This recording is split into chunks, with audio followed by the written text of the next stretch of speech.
So, hello everybody. Yeah, I hope you guys are doing absolutely amazing, like always. I really do. And you see that right there? That is an aerial bulbil, a swollen stem on this Dioscorea plant vine that is about the size of a 2-pound russet potato. It's hard to tell with the camera there, but it is huge. So I'm going to back up here for you guys and show something off. Yeah, look at this. Don't mind the roosters growing. That's usual, right? But this right here is Dioscorea elata. I'm not entirely sure of the strain or whatnot. It's a commercial strain. You know, there's different lines. There's male plants, female plants, some named cultivars. And this one I actually picked up at a Walmart, believe it or not. And yeah, the reason I picked it up, which was the beginning of this year, is because you can normally find pretty easily the rotundata yams in supermarkets today. But you are starting to see more common the elata, which you can tell because the roots look different.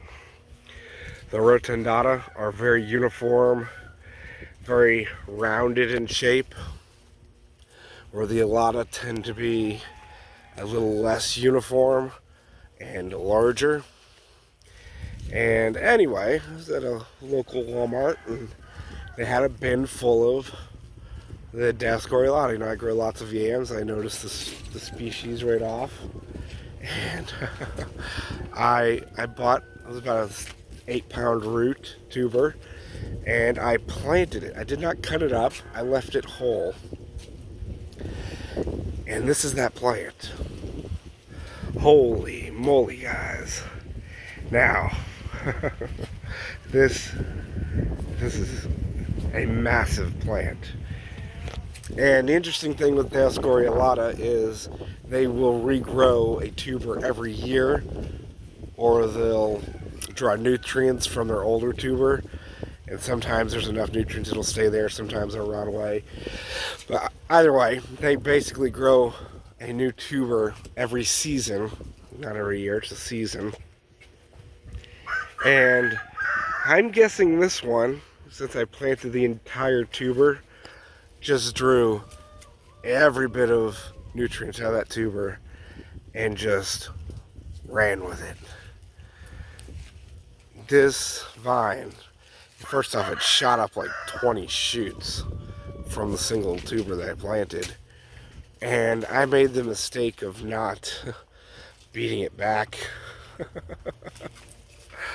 And yeah, this thing is a beast. Those leaves are twice the size of my hand, almost as big as my head. This thing is producing aerial bulbils, which are edible.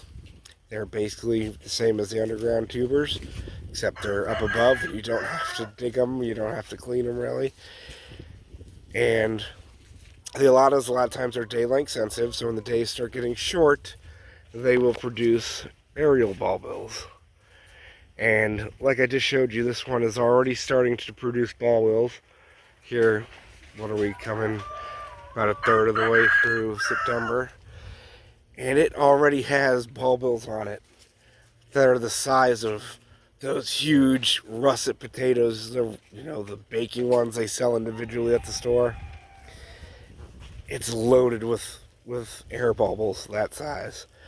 Absolutely insane. And I can't find it now. I was out here earlier and I didn't have my camera. This is actually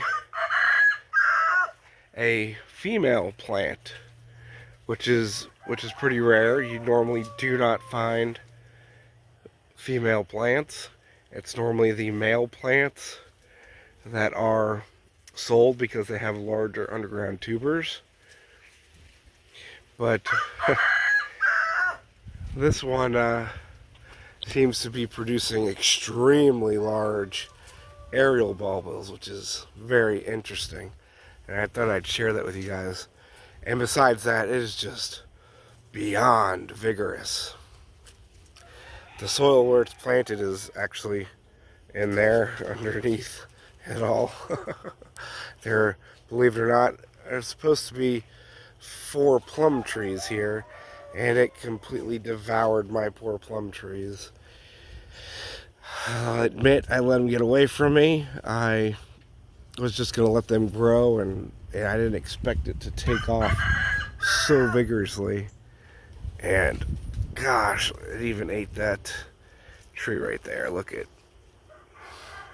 So, just want to give you guys a quick video on this, on the absolute astounding amounts of food that you can grow in basically very little area.